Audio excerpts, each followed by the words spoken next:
There we go. So, yeah, so the negative tribal wars were just about self-affirmation. They were not making slaves out of people. They just wanted to show that they were the greatest. That, like, they just assumed if you read the Vedas or something, the classic literature, it's just like these gods are behind us, no one can stop us. It's like rap music, it's just you can't stop us, the gods are behind us, all your women and cows are us, they're for us, just so. But that's not the attitude once we come to Asiatic empires, where they made slaves also, and not just their own subjects. The subjects were just taxed.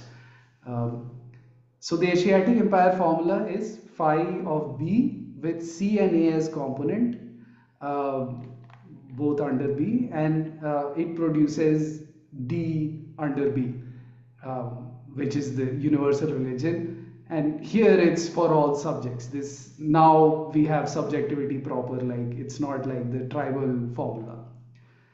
Um, all right. Sorry, Slip, could you go back to the previous one just so I can follow it better? Because now that you presented both, in which sense would it be for some? Meaning, why doesn't the tribal logic? because they're letting the chief make believe he's a king, but in fact none are subject to him. The chief is at always at liability. So the it's only in mode B you get proper submission and domination. The ruler is taken as someone transcendentally different and has to be obeyed. But in tribal society, people are just playing along. Everyone knows they're playing a game. It's a game of obligations and Hmm, norms, and hmm. they're playing along. And sometimes that game can go too far and has consequences for the chief, uh, but not for other people. Um, Sure. yes, so yeah, so that's why I didn't make here. I'm putting it as the Lacanian dollar barred subject when I say for all subject. So here it's the barred subject, but here it is just the regular S, because in tribal society there was like it's more of an imaginary subject. It's more of an ego subject. It's not the proper subject that begins with civilization proper, that's with the Asiatic empires. So yeah, this is obviously a very this is a diversion. This is a psychoanalytic point, which No, but but it's I interesting because the only figure that looks a bit like a subject in the tribal formation is the chief.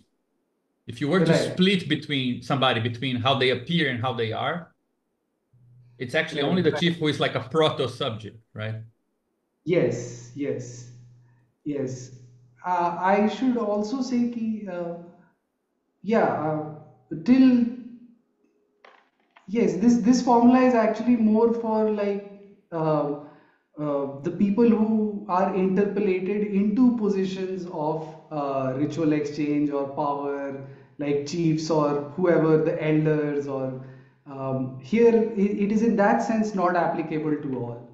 It's more situational. But here the relation is generalized, and Hmm. it becomes worse. Uh, so yeah, okay. Should I continue? Sure. All right. Next era is the Zhao Chinese feudalism.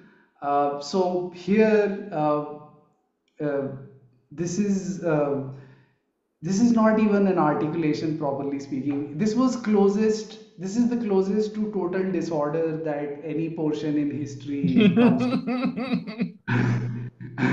So, uh, so here in classic Zhao feudalism, B couldn't take hold properly. This was an unstable formation which we can mark as non-domination or co-domination of social logics A and B. Only some, this is because fundamentally Karatani believes feudalism is a mix of A and B. So And Zhao era feudalism, classic feudalism was like pure. It was a pure picture of that. Uh, Only some were subject to feudal relations, even though all suffered from the constant feuding. Markets and trade developed here too, but were consciously sealed off from interfering in the logic of social formation. This means that sea wholesale was externalized. Notice the formula here indexes non-articulation rather than a structured whole, which means there is no dominating logic which the other logics are a component of. Um, and also only some were subject to feudal relations, because once again uh, the lords would fight each other and there would be a king and they would show obedience to the king and all that, but then the relation between the lords and peasants were not at the same level of formality. There could be exploitation and all that, but they were not. The feudal relations didn't really apply to lords and peasants back then. The peasants were in a really bad state. Um, this is it's a non-articulation, not a structured whole, and the negative sign marks a mode's negative aspect, while the circle operator signifies composition. So I've taken Kartani just says that feudalism is a mix of A and B. I am specifically taking it as the negative of A, because once again the negative of tribal wars were the negative of tribal societies were wars of self-affirmation, and that's what the feuding was about. It was just endless ego clashes that I want to have all the power or more power, or it was the negative aspect of A which brought in the feuding element, and the submission and domination aspect of B was there, but it was being cut off by this negative aspect of A. And C and D are outside the social articulation.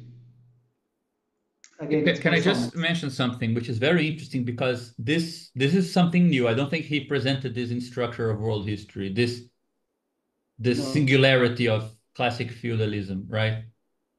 No, no.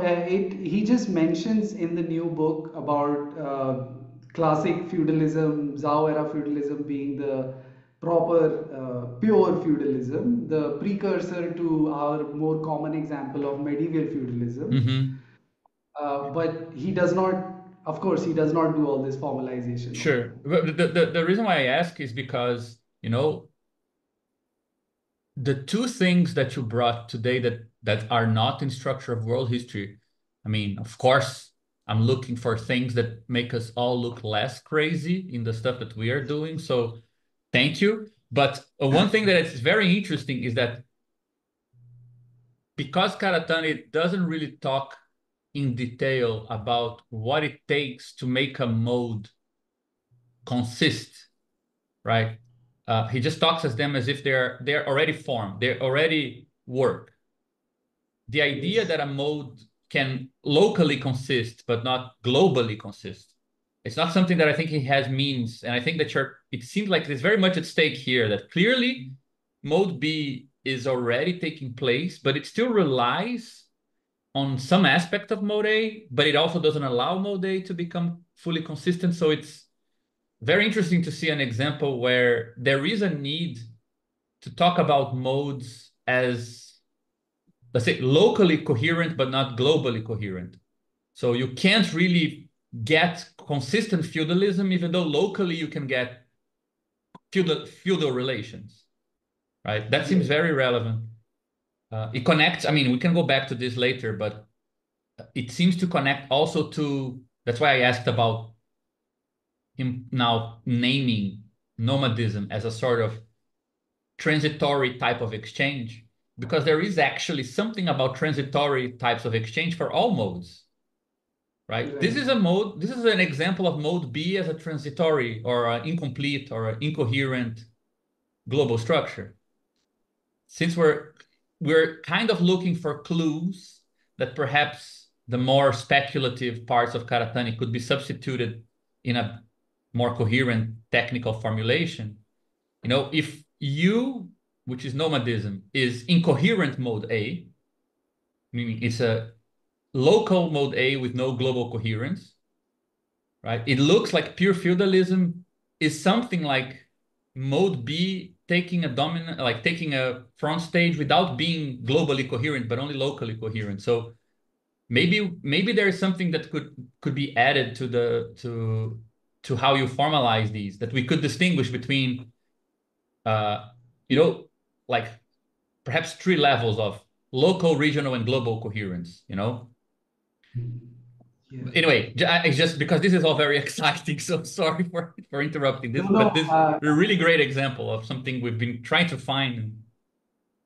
Oh, excellent, excellent. No, what you're saying is it makes absolute sense, and that would definitely help. I'm not very confident with the way I've formalized these things, and yes, that makes more sense to look at it at a regional, global, and local level. And yeah, Okay. yeah. So anyway, this is for next conversations, but this is so interesting. Thank you so much. No, no, thank you. Should I continue? Okay. All right. So the next stage is classical antiquity. Here I must really apologize because the main I can't to get into describing classical antiquity. I That would be the presentation on mode C, but I will try to explain a bit because you know how much like most of history has been written about Greece. There is just so much argumentation on Greece, the position of Greece economically and everything. And okay, but I'll try. Here we can make a formula for classical antiquity, Athenian democracy and Roman tribal republic, which differs from tribalism in that these city-states existed within a proto-world economy where the negation of B, slavery, became crucial. So the main the main situation here is that um, even though this was the end of the Asiatic empires era, um, there was already a proto world economy at the margins of the world empire in the Mediterranean, like a proto world economy because there were all these Greek city states and they were in competition with each other and they were issuing coinage. This is the real big difference. Like as we saw in Asiatic empires, trade is administered. The local people are taxed, and they just deal with the state. The trade is done by state agents at a different level. But in a world economy, also in a proto world economy, the people are not insulated from the world market. The city states in Greece, they issued the coins, and all of the people there were trading with each other. They were trying to convert. There was so much confusion in trying to convert currencies between all the city states.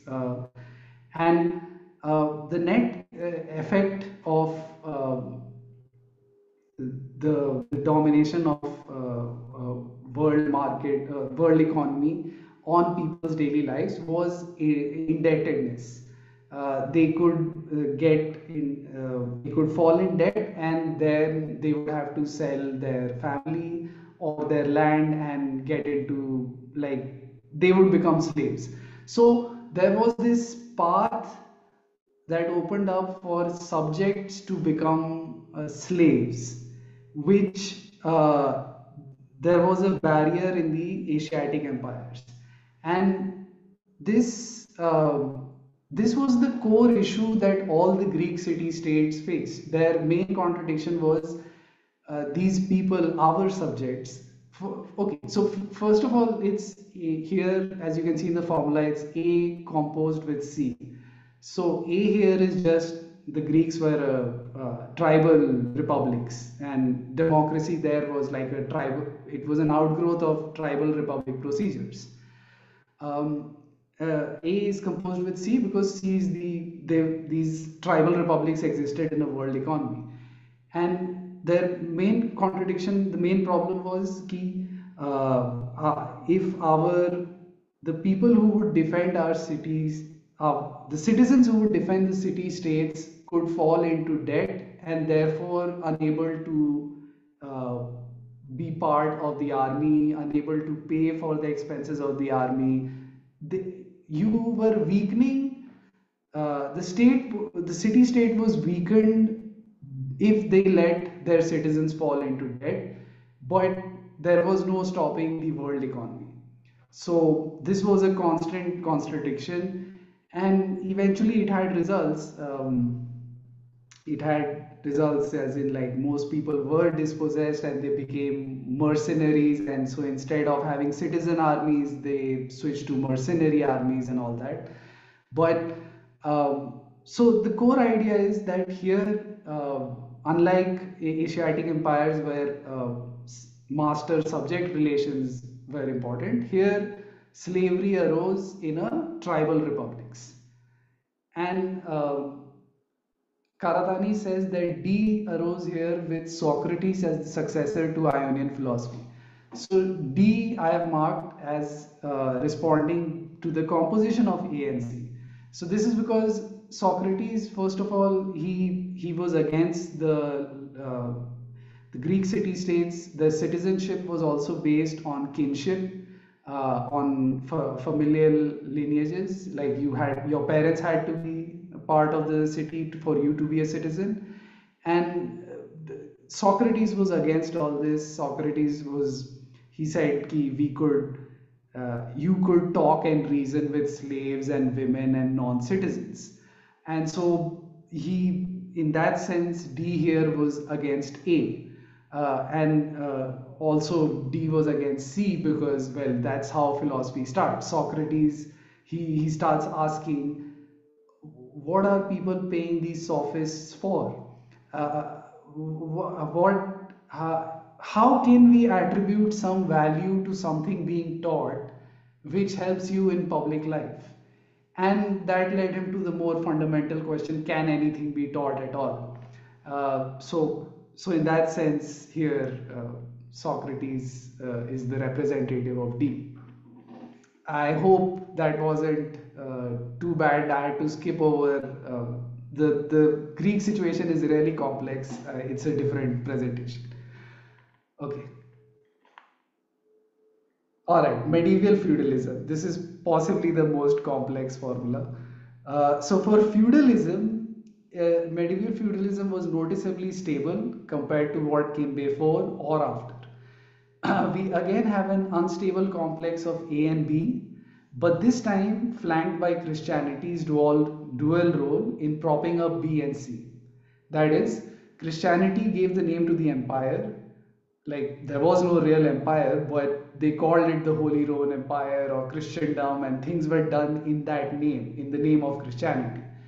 So Christianity gave the name to the empire as a world religion, as well as contributed to the development of C, uh, a market block connecting communes. Communes were the cities that arose in Europe at that time.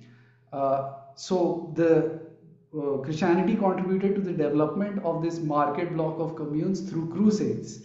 Crusades were Christian missions, but they were really about expanding and taking over Arabic trade lines and uh, all the trade routes and all that stuff. And in the countryside, also Christianity helped in the development of sea through monasteries. Monasteries brought all these technologies of the city. Like this was a time when Europe ruralized, when Europe became rural again from the late Roman Empire urban culture. And so, whatever survived of the urban culture, it survived through the monasteries who were set up in rural areas, but they kept technologies of farming, brewing, agriculture, all that stuff going. So, while the condition for independent development of C from B was the survival of A, that is, Europe was also a tribal society. The villages were mostly from the tribal setup. The communes were not organized around kinship. So this is the difference with Greece. In Greece, the tribal republics were still, the citizenship in tribal republics was based on kinship, but the communes in medieval Europe were not organized around kinship. And so they were rather the localized return of the repressed A as D.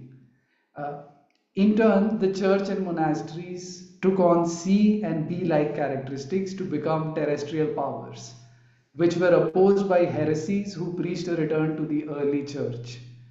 There were the Cathars and the various monastic movements, the Augustinians and the Franciscans, and there were all these people who, some of them were they were included into the church later on, but they started as heresies. So the medieval feudalist formula has two complexes. Um, Here, as you will probably recognize, the first formula is negative A or composed with B under D. B is empire, but it's really an empire in the name of Christianity, which is why B under D.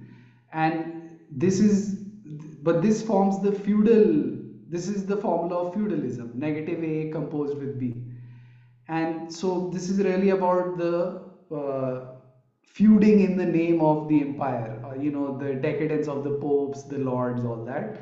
And A composed with C is the formula from classical antiquity. But here the difference is that there the citizenship was based on kinship. Here the communes that developed helped by Christian crusades. The minimum condition for the development of independent communes from the feudal structure was the survival of A. But A was not so strong that the citizenship of the communes was dictated by kinship. So it resembles the formula for Greek antiquity, but it's a bit different. And D here is in opposition to B, and well, it's just the inversion of because the empire was being run in Christian name, so the Christians' heresies were against this empire-like nature of Christianity. Okay. Sip, just one question, just to clarify. I think in the tech, I printed your book, and in the book you write this formula with D of A composed with B. Yes, I'm yes. not sure if you corrected it later or if. Yes, I'm a bit unsure because okay, frankly, I have forgotten why I wrote D of A composed B. I'm trying to remember, but I can't remember because there is no uh, D at this point was not against A. It was in classical antiquity, and maybe it will later on. But uh, If I understand yeah, correctly, by one rule of the formulas, D is usually against whatever is dominant at that time. So in most formulas, D as being outside in the formula has the subscript with whatever is dominant. But I think what makes it confusing is that in this case, the dominant A is negative. So what would it mean for it to negate something that's already negated, right? Maybe that's it. yes, in fact, the problem here is more acute because, as you can see from the subscript, the dominant mode here is D. In a certain way, B is in the name of D, and then communes were also being developed in the name of D.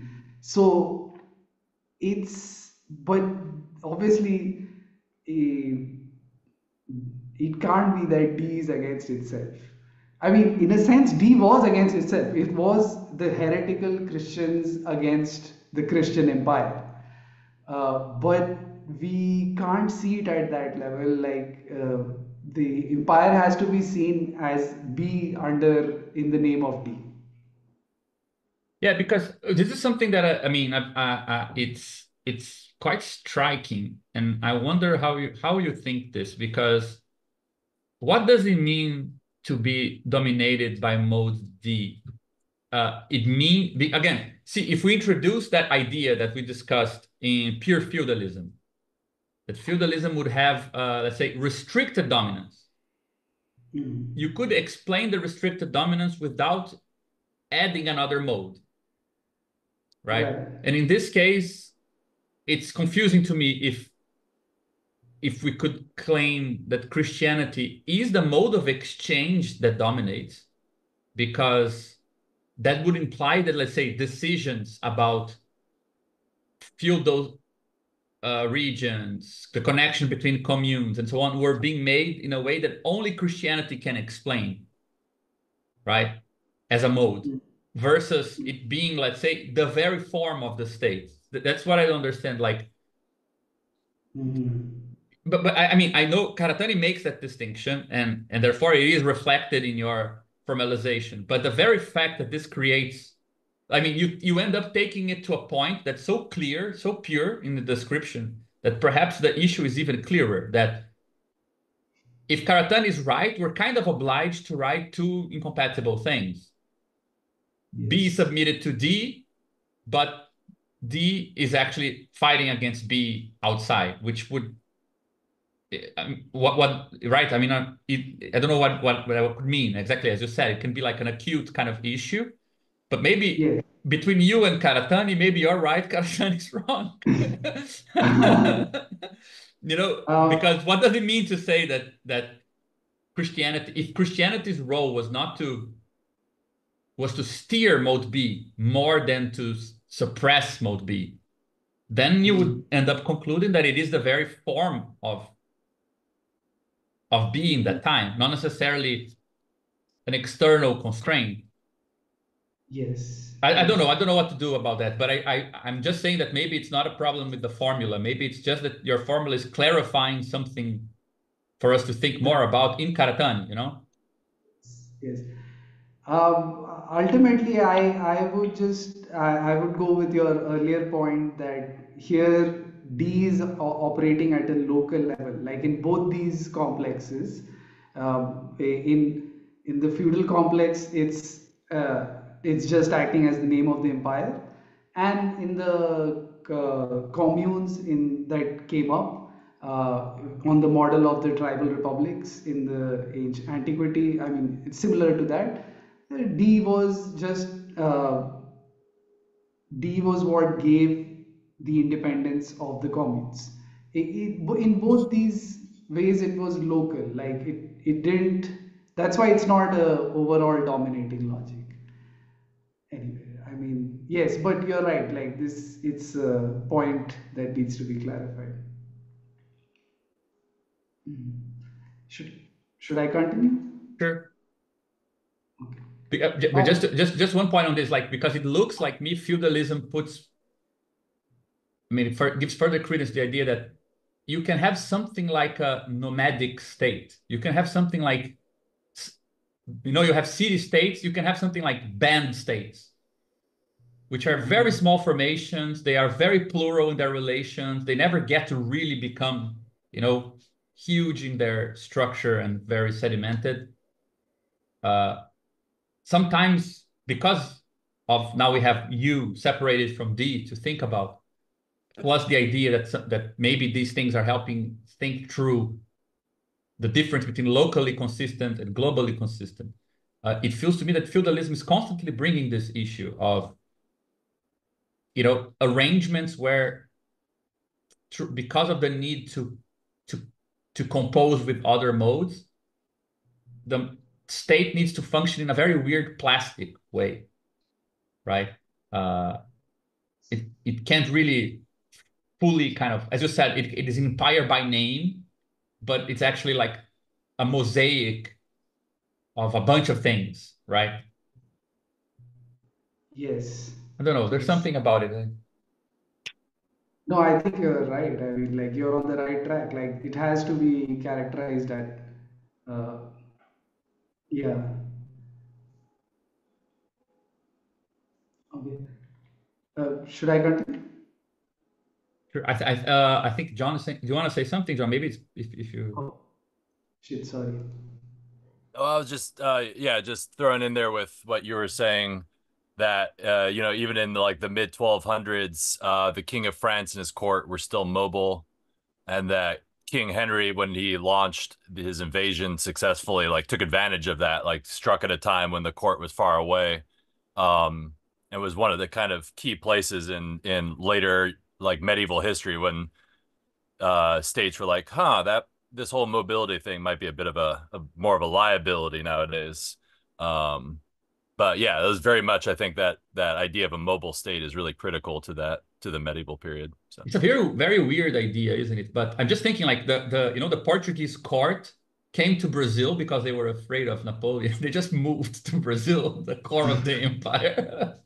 So so you get these things, this weird kind of you can have a dominating community in an empire that because it is no longer attached to where it is, there's a weird. I mean, it feels to me like a very kind of unconscious, repressed thing about Karatani system because he hates mode B so much that I mean, I don't think he would ever accept that you can have a return of U at the level of B. You know well, that's my whole reading of like the Mongols exactly. I Mongol mean, empires, right? Is like the nomads were better at the states than the sedentary peoples. And like one of the things that's really interesting was like they forcibly sedentarized other nomads. So they actually monopolized being mobile. Like everyone else was forced to be sedentary to the point where like the Sioux, I think, or I don't know exactly how to pronounce it, but Western Steppes peoples were basically exterminated because they refused to settle down. So there is like almost like that at this period, like mobility was the kind of ideal option for this kind of logic in a way. yeah.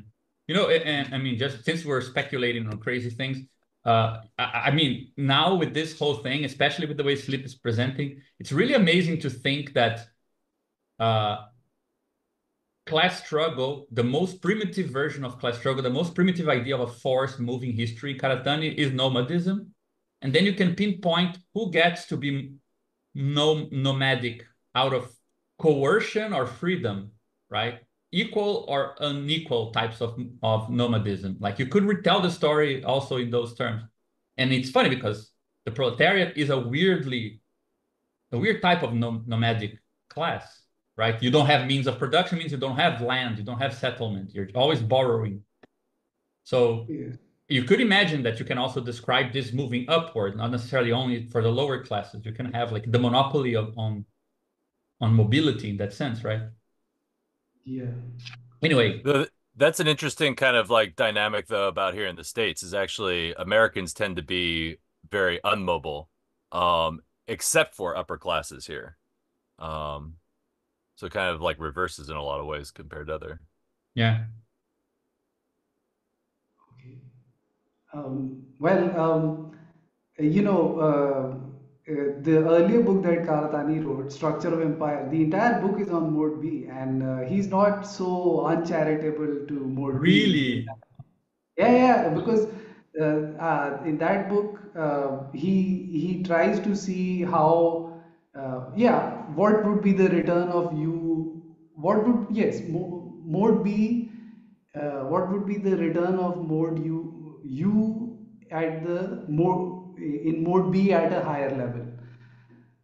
So he tries to like the whole book is and this the quote about Mongols, that one quote that I had in the presentation here, in that book it's a full examination of how Chinese history was shaped by the nomadic tribes at the margins and how they periodically became the rulers. And as John was pointing out, those rulers and even they didn't have um, even they were mobile. They didn't have the capitals were always moving. Like they never settled down at one place. They and that tradition continued up till the Mughal Empire in India in the 15th 16th century up till like They were just moving around all the time. The capital, there was no fixed capital. The capital was always moving. And this does seem more of, yeah, I mean, it's a characteristic that actually appears in more in a world economy. In a world empire, there is a central political city. But in a world economy, the economic center is always moving. Mm-hmm. Like, once it was Antwerp in Belgium, and before that it was Genoa, and after that it was England, London, or so. So yeah, that moving thing is there. That's very interesting. Yeah, but he's not so uncharitable in Yeah, that that's good to movie. know. That's good to know. It's interesting. Yeah. Okay, should I continue? Sure. All right. All right, absolute monarchy. So, absolute monarchy is not really absolute. The Asiatic empires were properly absolute because B was dominant on its own. Here we have the dominance of B, royalty, in collusion with C, the bourgeoisie. The communes had grown up, the cities had developed, and there was a merchant class, and the royalty colluded with C, bourgeoisie, to suppress the A, the traditional aristocratic nobility, the people who were doing the feudal fighting and all. So this was unstable because seen retrospectively, it was nothing but a step in the rise to dominance of C. So A.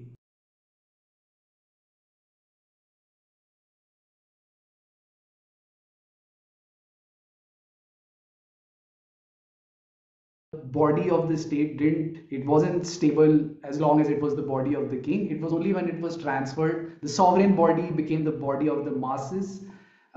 That's when we get that's we also get the next stage, the capital nation states, the imperialist phase. But in that sense, this absolute monarchy was unstable because the body of the king didn't really take on the sovereign body in collusion with the bourgeoisie. So now B helped the rise of C. That is, absolute monarchy helped in the rise of markets, as did D as the Reformation. So Karatani states the nature of B and D, absolute monarchy and Reformation, in this phase as mutually heterogeneous. So they did not combine or collude. Nonetheless, they were not in serious conflict either. It is important to note that even if they weren't in conflict, they were mutual rivals. They were, so absolute monarchy and Reformation, they were rivals in the development of labor power. As absolute monarchy started turning into a welfare state again, uh, because Asiatic empires were the original welfare states, but there were certain mechanisms that were uh, specific to European absolute monarchy in this time. That's all the stuff that Foucault has laid out. Your prisons and madhouses and poor houses and all the bills against poor people, like just the and public hygiene and just all this stuff that was starting up as public welfare, right? Let's call it. So that was the efforts from the side of the absolute monarchy, while from the side of the Reformation inculcated literacy and the ethics of cooperative work, creating nations out of the masses, the social imaginary of the subjects of labor power. This disjunction between B and D, between absolute monarchy and Reformation, is signified by the bar symbol in the formula. So, uh, the Reformation, at this point, we just talked about it in the feudalism portion, as in the name of Christianity, there was an empire, B under D. So now that empire broke up, And that breakup was internal to Christianity. The Reformation was that shift away from the language of the empire, uh, which was Latin and which was held by a certain class, the priestly class, and instead the people started translating the Bible into their local languages and actually started to read them. So there were these Czech reformers who translated Jan Hus, the Germans Martin Luther, the British Wycliffe, and all those people. So there were all these reformers who translated the Bible, and the people actually started reading the Bible for the first time by themselves and not depend on the priest. And that was the structure of an empire where there is a bureaucratic priestly class which holds power through monopoly of on language writing. And here, that's how that Holy Roman Empire broke up, and that's how the Reformation created these nations, because ultimately these reformations, they created the basis for the national languages, and nations were built out of this linguistic community. So D D here, so the formula is B composed with C, taking A as a component, and A is being fed by B and D, which are in disjunction. They are not, the absolute monarchy and Reformation are not combining, not colluding. B and C are colluding. And D was also at this point utopian and Christian. So this is all Thomas More's utopia and Muntzer's religious wars, and there's a lot of discussion on all this stuff already. So D was utopian and Christian at this point because it was directly in defense of A. Like it just wanted to preserve community as it existed in the idealized early church, and or idealized tribal villages, or and so at this point D was not yet scientific or socialist. A Okay, right. So that's the formula for absolute monarchy. And then the final, like the, in a certain sense, uh, Hegel was right. At the beginning of Structure of Empire, Karatani mentions that Hegel was right in this sense that capital nation state was the last social formation that appears in history. After this, we have the cyclical repetition within capitalist dominated formation. The cycle between imperialism and liberalism, or alternate phases of that, but this is the last uh, like social formation that really appears.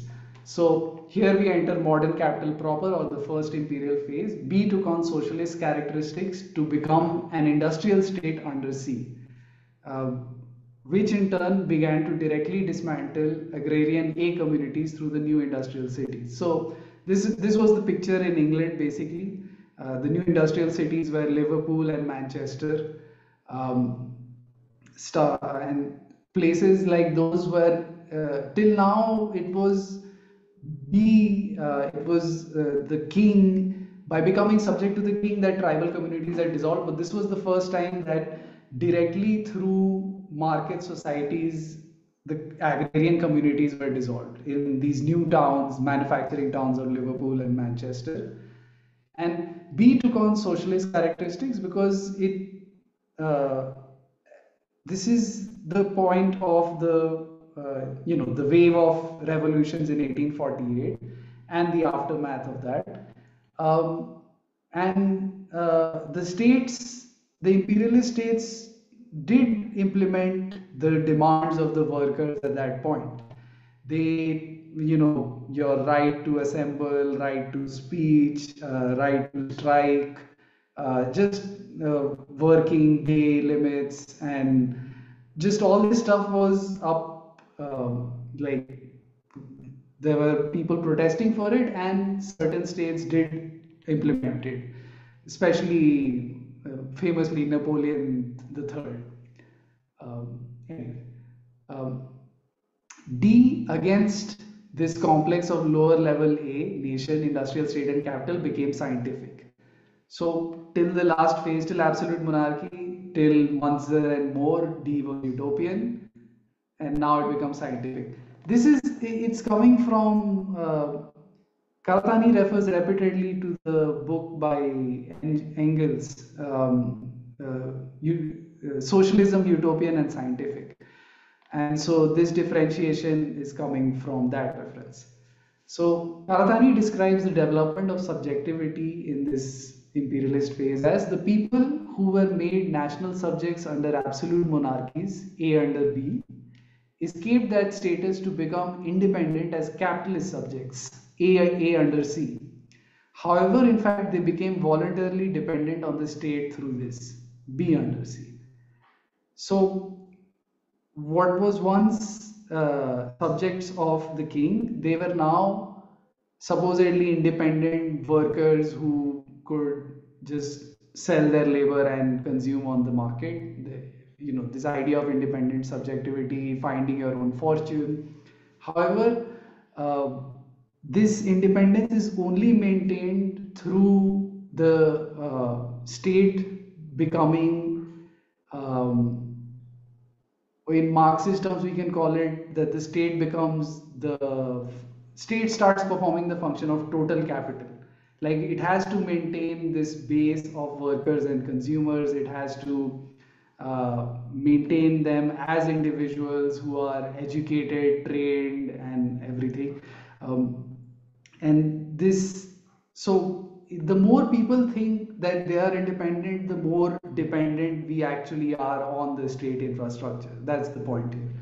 As information technology, that is print, and communal ownership of means of production, that is stock markets, so as these developed out of capital's pursuit of exploiting differences, so the state as the basis for sociality of independent subjects became more invisible and pervasive.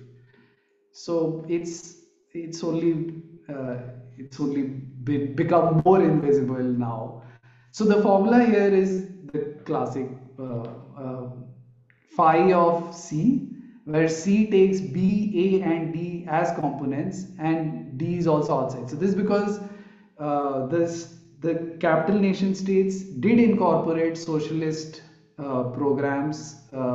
They to up to a certain limit. So they did take in workers unions and workers demands as a component of the state, but at the same time there was the international communist movement, the beginning of it, and the failures of it in the revolutions of 1848 and all that. So D is independent, it's against C, which dominates, but also component of it goes into capital nation states. All right.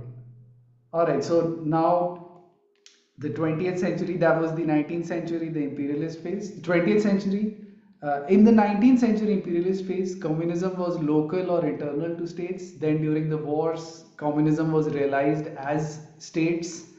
And then during American hegemony post World War II, the existence of the socialist bloc, all these communist states together, as a margin to the capitalist economy, changed social relations within capitalist societies as well as relations between states.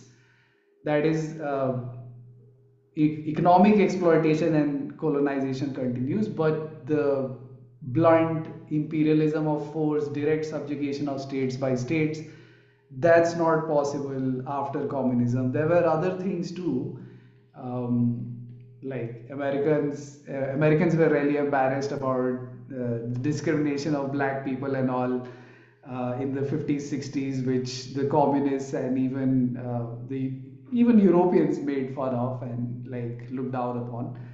But there were these so some internal social relations didn't change, but at the international level, the relations between the states, there was a stop to. Um, of course, this is not. Um, there are some survivals, uh, like what's going on right now in Palestine and all.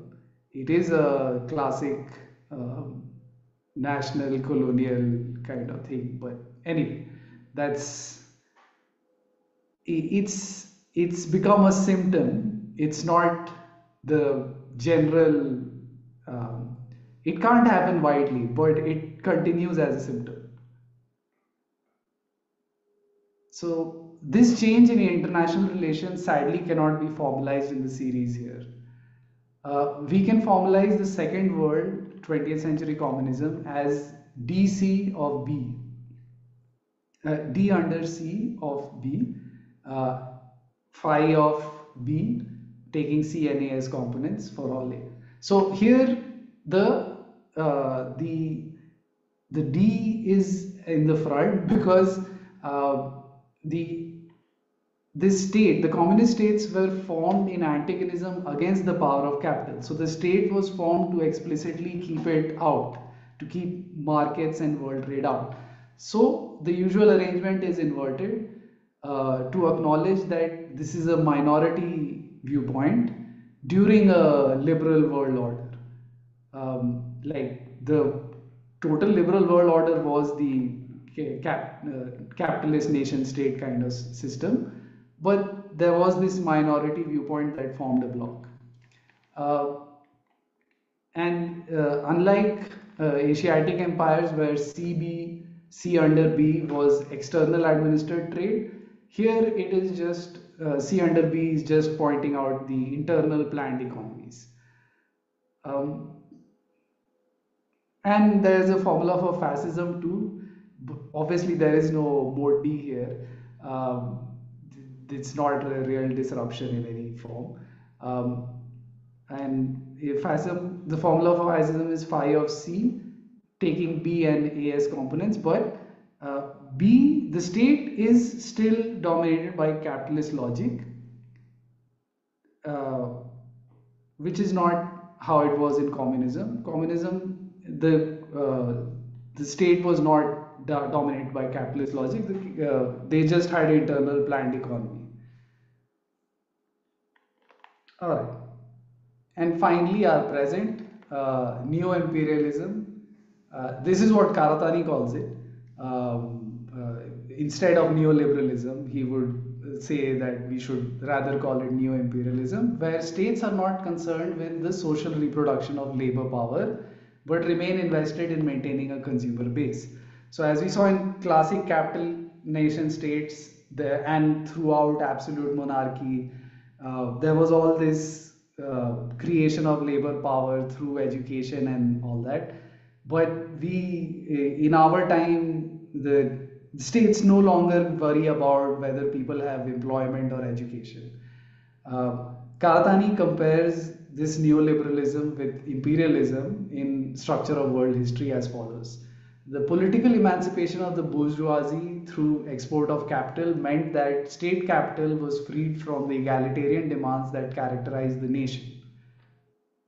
The livelihood of the national people were necessarily sacrificed in the name of international competitiveness.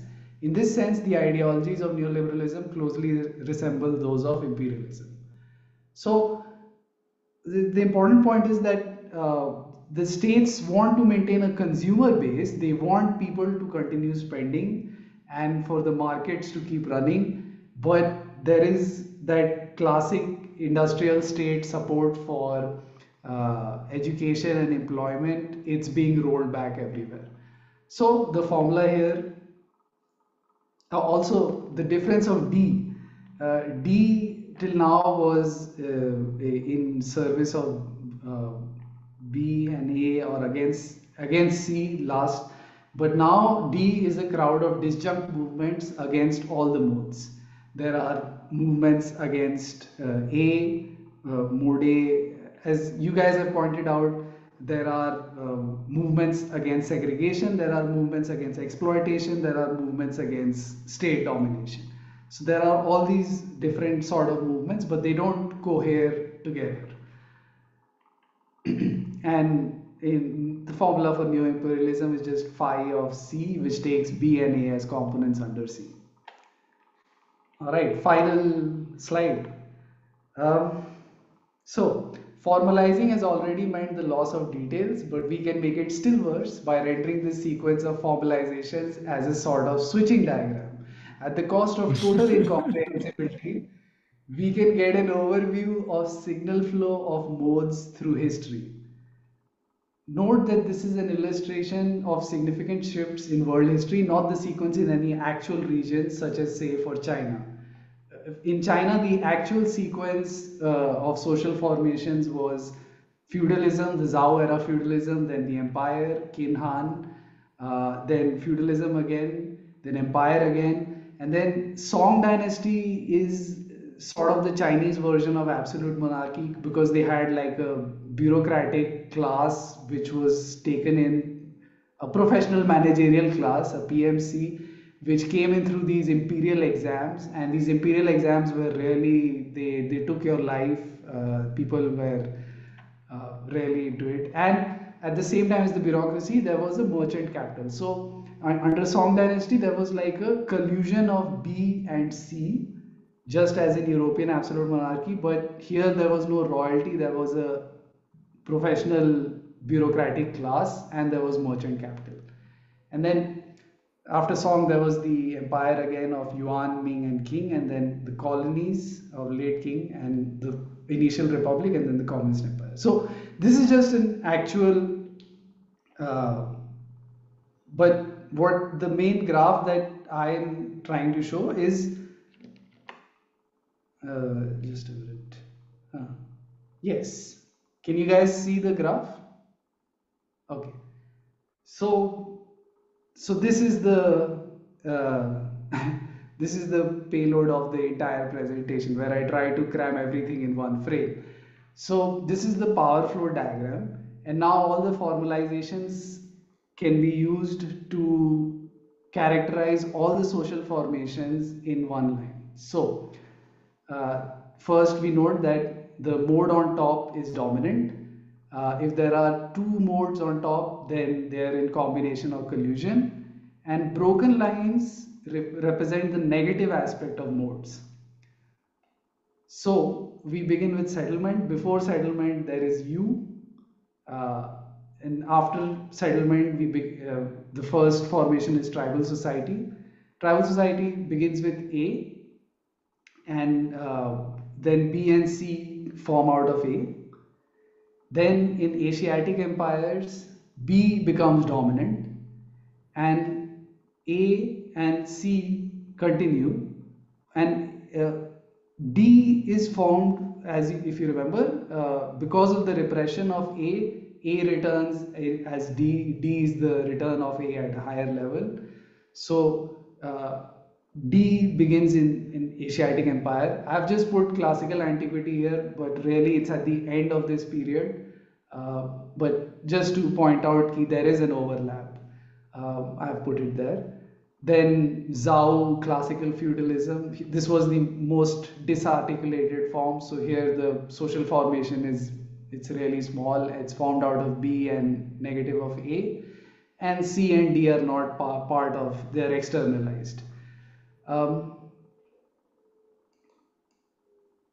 Then in classical antiquity, A becomes dominant again with C.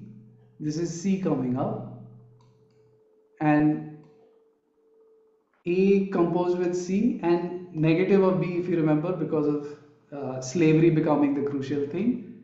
Negative of B is the component in this mode. Then in medieval feudalism, it's similar to feudalism, but now there are two complexes. So one is just like classical feudalism, like it's a composition of B and negative of A, and then the other one, which is a copy of how it was in classical antiquity, but with European characteristics, so to speak, where A and C dominate. Okay.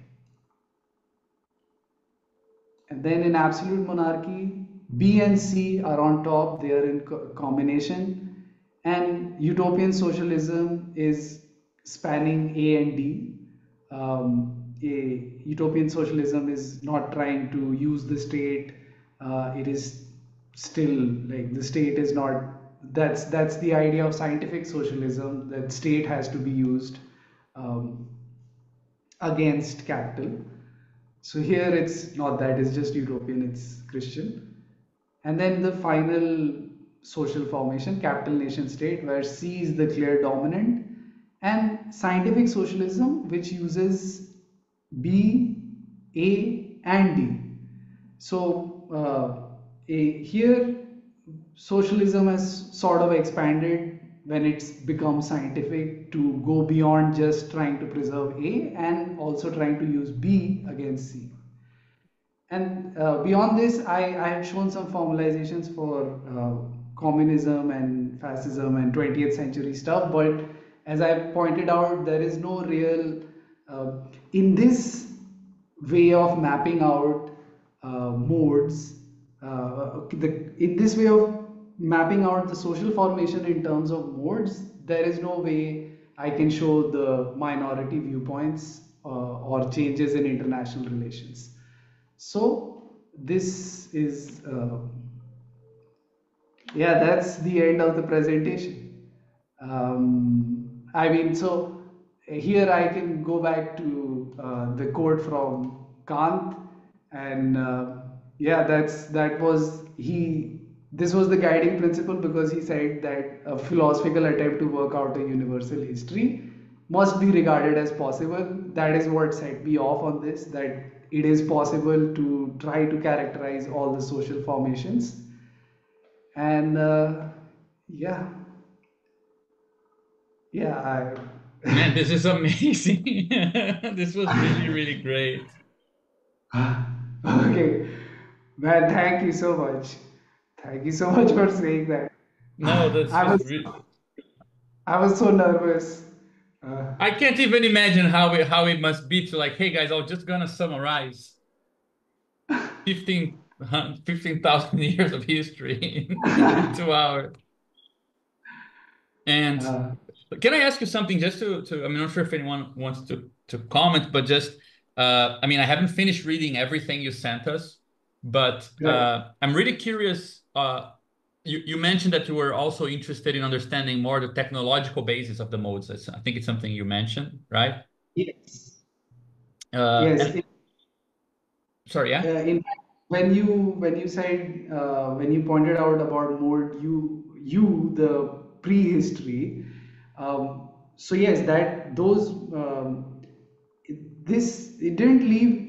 I'm sorry, I'm not politically involved. I'm like pretty, so I was not looking for the political relevance, but when I did do this, when I took Kant seriously and tried to like characterize these modes, it didn't it led me to question certain points in Karatani, which made me research the medium of the modes, the technological substrates more specifically.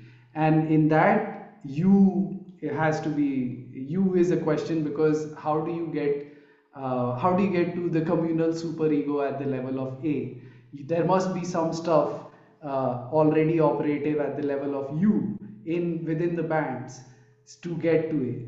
So is that what you were asking? Yeah, no, I'm curious exactly like things that I mean that was my first question, like where from this big picture, and because I haven't really got into the end, I just wanted also some spoilers on the where you've been I mean extrapolating, to use the term from your own manuscript, where you've been extrapolating towards and the things that you're interested in and what you're developing and so on. So yeah, no, Okay, so you've clarified something. yes, so in terms of the medium of mode A, that is speech. So, so when I say that I went looking for the transition from mode U to A, I went looking for how did speech originate in mode, like in U in prehistory, for it to become operative to form a communal superego in after settlement in mode A. So, so the origins of speech was a huge question for me, and that's not something I researched now. I come across it earlier, but yeah, I had never known how to place that research. I had never known how to use it, and like finally in Karatani's framework, I could use that research on the origin of speech. And similarly, mode B, the technological substrate of mode B, if for mode A it's writing, then for if for mode A it's speech, then for mode B it's writing. So, how did writing, the history of writing, Karatani does not get into the Asiatic empires himself because he says there are no historical records. So, if there are no historical records, how, like, he refers a lot to historical records, so he wants that. Um, but even if the historical records are absent, writing itself was developing, and the record of writing, the development of writing is there. That took thousands of years. Hmm. So that is itself a significant point of explanation of how mode B came to domination, and not just mode B, but and finally mode C is based on numbers, and but oh my God, okay, mode C is too complex, but because I keep getting hung up with the Greeks and trying to understand how to frame the Greek society and how to see the growth of coins from there. So these are the uh, three ways in which I've extrapolated the Hmm. like this is already a stretching of Karatani system. Karatani wouldn't go as far as systemizing this far. Um, but even beyond Karatani's system, just seeing what is the actual history of the material mediums of the modes, that took me even further. Is Because that yeah, no, that makes a lot of sense. I mean, I'm not sure if I mean, it's crazy how connected it is because at some time ago, we were investigating that idea that there was like um, a material connection between mode A and speech, mode B and writing. I'm curious, I mean, about mode C and numbers. I think that's a very interesting idea. I want if you could speak more about that, perhaps, and also wonder if you have any idea for what is the material basis for mode D, if you can, if you have that answer. That's very simple answer, but uh, yeah, yeah, sorry. Okay, well, mode D, I don't think we can say it has a material basis because Karatani constantly uses the phrase. I used it in that poetic framing of the puzzle. I said that the void comes from the future. If the void is the empty lot is mode D, then it's coming from the future. It's an anticipation of how things should be and all that. But that's how I am putting it. There is Karatani uses Ernest Block, to frame it in a similar way, that it's a return from the future, which is again a riff on the Freudian theme of that the repressed is a return from the future.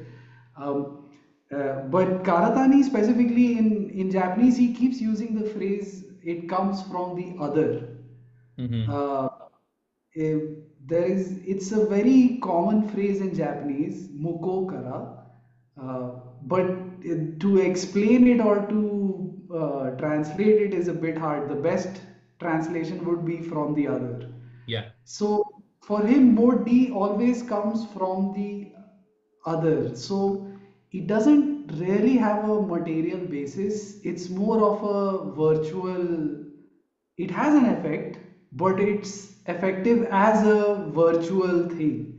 It's not, um, it does not have a material basis, and which is why it is uh, never something that can give stability and can form something. It's always disruptive, it's discontinuous, it's the thing that ruptures the social formation, but it never that's the best way I can put about mode D. It definitely does not have a material basis like the other modes. It's because it's coming from the other. It's coming from the future. Um, Sorry, what was your other question? Um, Oh, no, yeah, just about numbers also because yeah. oh yeah. Numbers.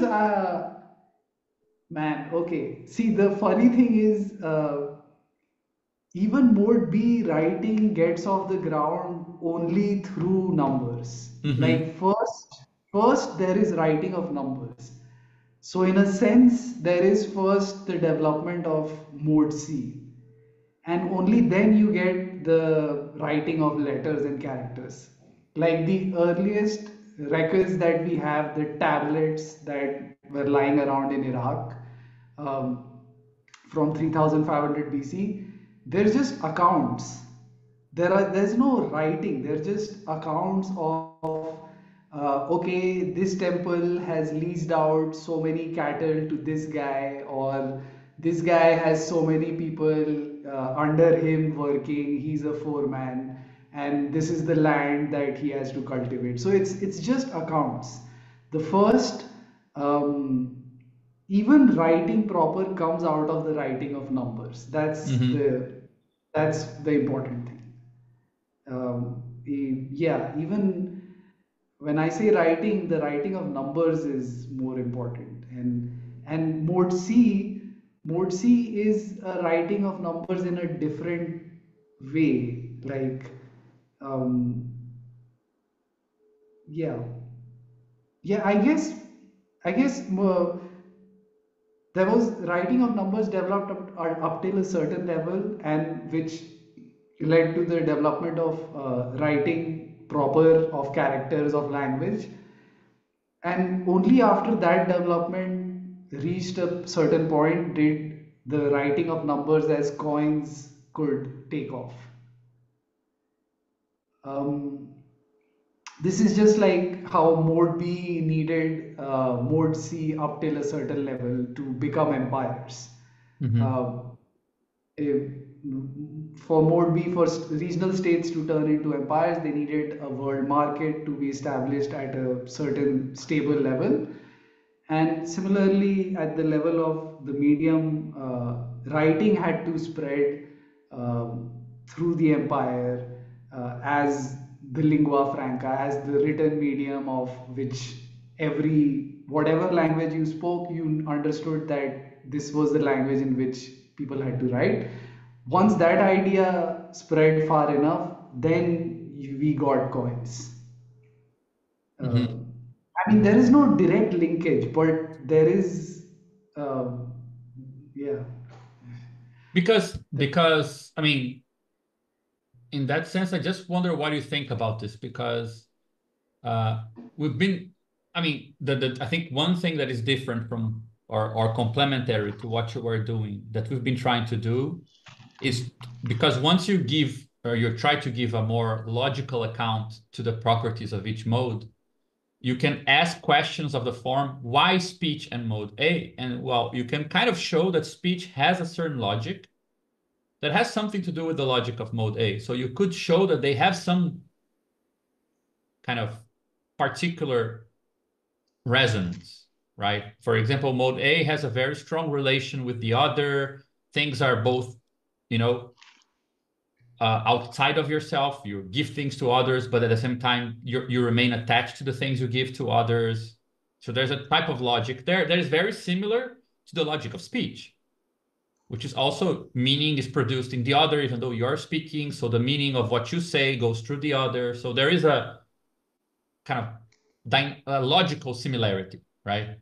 Similarly with writing in mode B, because mode B requires establishment of property, alienation of property. These are very kind of uh, stark exchanges, very asymmetric, very kind of classical in the logical sense. And writing is very much like this. When things are in writing, they are what they are. They're not what they're not, right? Right. And then, so when you get to numbers, in our case, that caught my attention because, of course, at the level of capitalist world economy, it does seem to that commodities appear always as, connected to pure quantity. So you would say, okay, numbers acquire a very special place in commodity logic, but at the same time, the relation between commodity and an object, you don't need to know the number, like you don't need to be able to quantify value clearly for value to be operational. So for example, even if you don't know what things cost, they exert a compulsion on you in your life anyway, right? So when we were looking for a way to connect money and commodity to some medium that propagated, at least to me, it felt like we would have speech with mode A, writing with mode B, and technical objects with mode C, in the sense that things are more ingrained in the way that things are composed and than before. Because I mean that's only on our account. Maybe it's not the right way to go about it, but in our crazy kind of proposal, mode A sounds very para-consistent, mode B sounds very classical, and mode C sounds intuitionistic. And intuitionistic is a very computable ground for logic, right? And only a certain type of number is computable and interesting in this context, right? And it does seem like there are constraints to the numbers that interest capital. It's not every number, right? I used to think that, well, capital is all about numbers, but then I realized that there are very specific numbers. It's not every type of number that they care for. And then where does that constraint come from? So I was wondering if, as you said, because there is a very profound relation between counting and writing, and therefore it seems like you could extend this all the way back to mode B. On the other Yes. hand, the type of number and the connection between number and capital, even if it's mediated by B, seems like a constraint on the counting. You're no longer interested in simply counting whole numbers and proportions, which I think it's most of writing accounts of number, but you're also interested in kind of a more general field of computable numbers, right? Numbers that can be outputted by a specific process. Yes. Just like Yes. technical objects seem to be always kind of equivalent to the process of producing them, right? Yes. You're right. More. Uh, Maybe the focus on coins comes with mode C, but the writing of numbers is more found. It's more foundational, and in the sense that you're talking about numbers that come out of processes, numbers that are constrained, that is what all the initial accounts are about, like the initial bookkeeping before proper writing gets underway. The first tablets that we have, they're just accounts, and there is no money there. It's all these things. It's, in fact, this is the funny thing that Sumerian Assyriologists, people who study these Sumerian and Mesopotamian societies, uh, there are more number systems at the earlier phase. There are like 20 23 systems of numbering at the earlier phase, then the late then and then it becomes simplified and standardized as time goes on. So there Mm-hmm. are more ways of counting because counting was attached to the objects. There, like, how are you gonna count cattle is different from how you're gonna count cheese and curd and dairy products. And so, and in fact, numbers were not even differentiated from quantity at that point. Like some numbering systems had quantities and not uh, pure numbers. So that's the funny thing. In those earlier accounts, um, you have all these different numbering systems.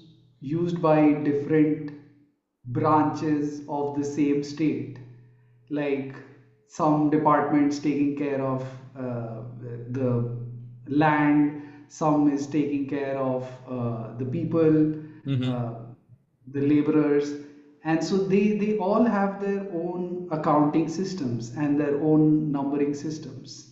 Just before John hops in, just one thing that I think it's very curious that has a lot to do with what you're saying. There is very interesting books on anthropology of mathematics, on society, how societies divide between the idea of the how much and the how many. So there are two ways of counting, right? And how many don't necessarily mix with how much, right? How much, the idea of muchness is a quantity that is of a different kind of how many. For example, how many fishes? There are 10 fishes. You're counting entities. How much? You're not counting entities. You're counting something else, right? Yes. And it's interesting to see that there is also a slight shift from having how many comes before, then it exists for a very, very long time side by side with the how much of things, right? And then suddenly you clearly get a hegemony of how much of everything, right? It's a, Yes. it's very, I think it goes very nicely with what the story that you're telling. Yeah, in fact, first they had a symbol which, like, say, a liter of, not a liter, a jar of milk. Okay, so they had one symbol in the tablet for a jar of milk, and then in the next stage they have a symbol for a jar and milk, like there are two symbols, and then finally there are three symbols, one for the jar itself, one for the thing in it, and one for the quantity attached to it. That's So very interesting. yeah, I'm not pointing out, like, obviously I need to have it in front of me to point out the specific uh, like characters in detail, but like this is the general idea. But it's very interesting. Right, John? Yeah. So just to build off of this medium thing, I would push back on both of those, though I think they're both in the right direction in the sense that the core analogy of being something that is like a communicative medium, I think is something that is important to maintain. But the specificity of the compositionality in mode C is also important. So I think like if we start with a question of number and counting and stuff and like what happens with early capitalism and science is you get into, of course, like the problem of like counting infinities and infinitesimally small numbers all of a sudden. So you get into the problem of like these like virtualities that are introduced that you can suddenly like manipulate. And it's a kind of mind-blowing thing all of a sudden to be able to manipulate something that is like obviously untangible, obviously like not kind of a representation of something that could be accessed, but actually like infinite, actually like this infinite sequence. And that directly, I mean, like when Cantor developed set theory, he developed it as a direct response of investigating these problems of these virtualities. And when you like come down to that problem, I think that the place that we actually see the proper mode C medium is computers and specifically like the multimedia environments in which we live computationally, because that is, if we're going to like follow the analogy of how we communicate and how we keep track of things from language through writing into like the modern era, that is what's replacing writing, is the computational medium. And it has the same characteristics of the written language or the verbal language with Turing completeness, right? Like once you get Turing completeness, you get an idea of being able to do anything in the language. Um, but that's where also it touches on what Gabriel is talking about, right? Because all of a sudden we're not just like, and I've been thinking about this a lot in terms of like Islam, Christianity, and representation, right? Because you have this problem throughout the history of the Abrahamic religions of representation. Like, how do you represent the word of God? And then how do you represent like the person that represented the word of God? How do you represent the embodiments of God and all these things? well, suddenly you have this thing that is introduced with computation where like the language that you're using can actually effectuate a change for the first time. It's been this like phantasmatic thing that has kind of haunted philosophy and poetry, and Aristotle's famous line about if the tripod could do its own stuff, you wouldn't need slaves. But like you suddenly have, formally speaking, like a medium in the same way you have with language, natural language or speech that is properly universal, like those first two, but can actually be, tractable and effective in the sense of a computation. So I think in a weird kind of way, it's a combination of both in the sense that it's a number once you've completely reduced number of any sense of magnitude of really like how much or how many in that sense, right? Because once you get into infinitesimals, it's a strange kind of like neither nor. It's a problem for all the counting that you've ever had up until then. And it's a question of like technical objects insofar as like what computation specifies is like an abstract model of a technical object. Any compositional object, any object that can be composed can be modeled computationally. That's like the one of the fundamental Curry-Haskell things, right? Like it doesn't matter how complex it is. You may spend 100,000 years trying to model it, but you can, in principle, do so. And so I think that's, and it's a pretty huge shift in terms of like, having a medium that can also do stuff. And now that we're talking about like AI, where we're looking at like industrial revolution levels of replacement of workers all of a sudden, like just in the last year, 10,000 game developers just in the games industry have been laid off because of AI. Like these are developers. These aren't lower level. These are fucking like, engineers that are just gone overnight. So it's this really weird thing of being simultaneously like a universal expressive medium and the actual machinery of like so much of modern capitalism, which makes it, I think, like it makes it weird, but it also, I think, it's one of the reasons why it's one of the places where like quote the contradictions of capitalism come up that are interesting for us. And a lot of what I think we've been interested in as STP, like practically speaking, is what does it actually mean to build a kind of left wing digital like space, not giving into the various kinds of utopianisms around tech, but also just not like leaving it for the right and for neo imperialism to take. So yeah, I'll just leave that vague rant there.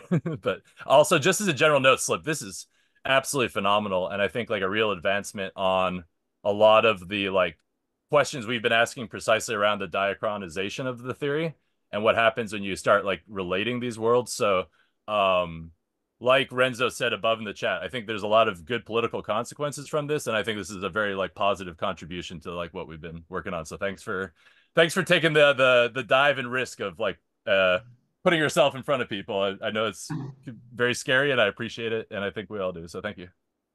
Oh, thank you for saying that. I mean, yeah, this is, like I didn't exist online before this. Like, this is the first time I had to show my face to do stuff.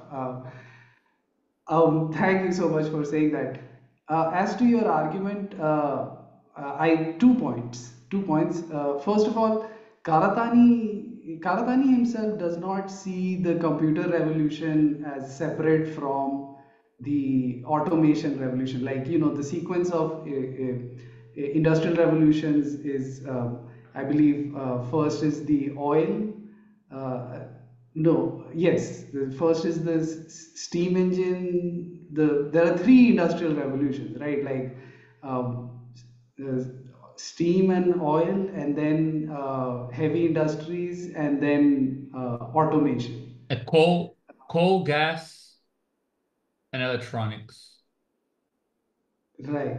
So for Karatani, this present AI automation is not, for him, it's the same thing as automation in manufacturing that has been going on since the start of Henry Ford or whatever the common Babbage. origin. Yes.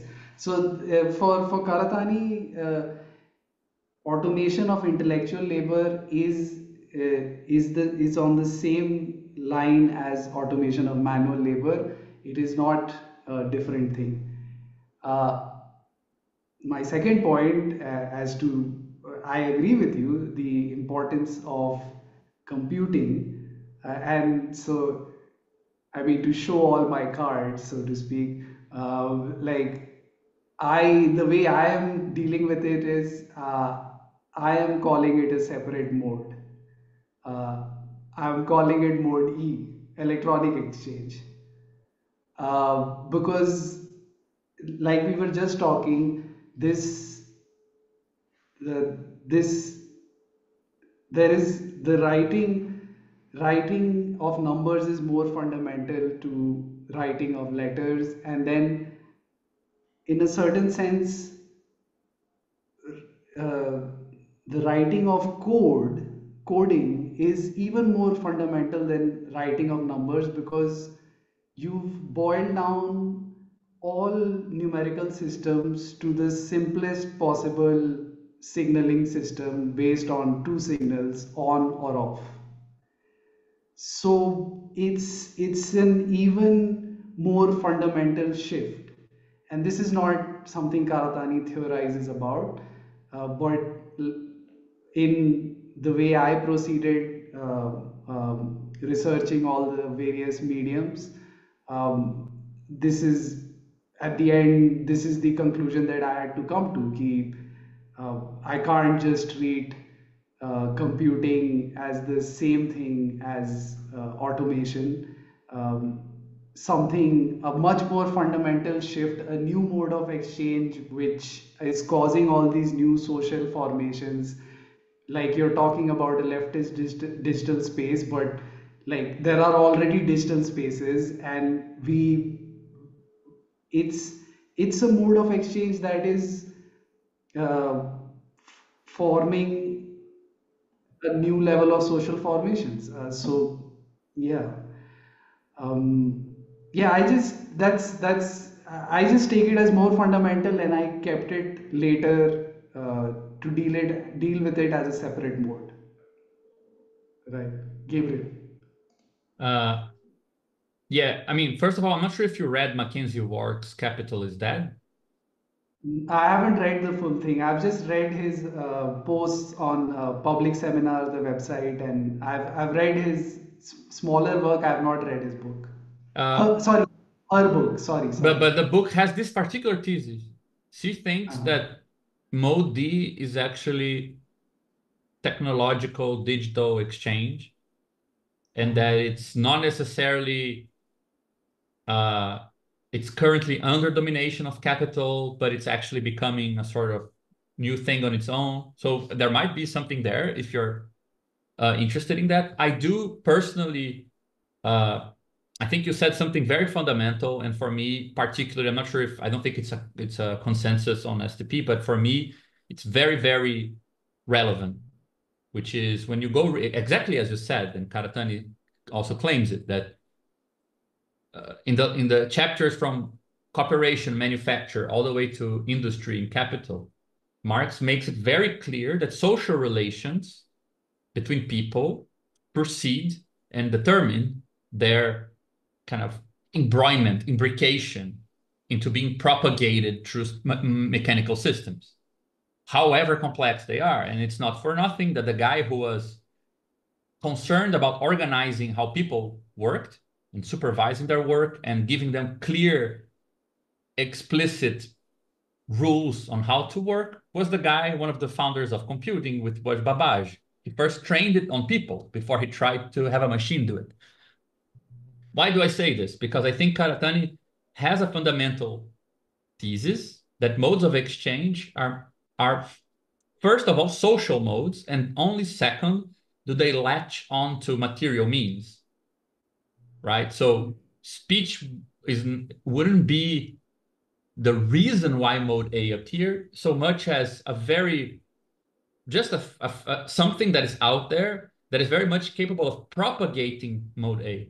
If you make pacts orally, that helps propagating the logic of affinity, communities, and so on, because it does have it's a material means that has the same logic as the social relation of mode A. Just as writing is much more equipped to preserve social pacts based on mode B than speech, right? And so on and so forth. So why do I say this? Because I mean, I'm interested in this level of research. I think that's very, very interesting, very ambitious. But also it creates the issue of, which is something I see sometimes, and I'm not sure exactly how to pursue it, because it is true that the aspects of coding, automation, technical life that capital is interested in are those that propagate capital. For example, and it needs to fight with its own means, because once you put things online, they could be shared for free. So intellectual property, gatekeeping access, that's a big problem, as it was with land and other commons, right? Uh, so you can see a tension between capital and coding and just the sharing of information, digital information, and so on. But that but to it's still not the case that one would be able to shift around the axis of determination and say that therefore the very logic of the electronic means, the medium itself, would be capable of determining a type of social relation. You would still need to develop a social relation between people that would be conduced, propagated by another aspect of that same medium, perhaps exploring it better, much more in tune or resonating with the capacities of that medium, rather than restraining and trying to control something which on its own would circulate much easily, right? So uh, that's something that we're still. I mean, it's very kind of fresh in my mind, because it's you're apparently you're going exactly the type of problem that we're facing, and we don't know exactly how to deal with. Uh, Yeah.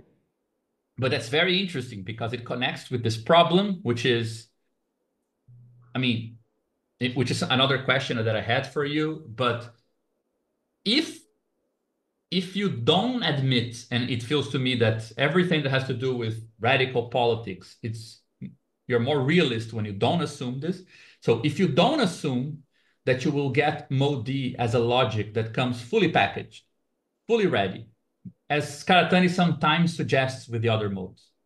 Sometimes it seems, in my opinion, like, right, like mode B is already a global thing. And then when it's not, it's the strange aspect, rather than the strange thing being when the mode manages to be a global synthetic force. Like, how did it manage to become synthetic? Because the obvious thing is that it wouldn't. The most obvious thing is that you wouldn't be able to stitch the whole world only in terms of certain relations.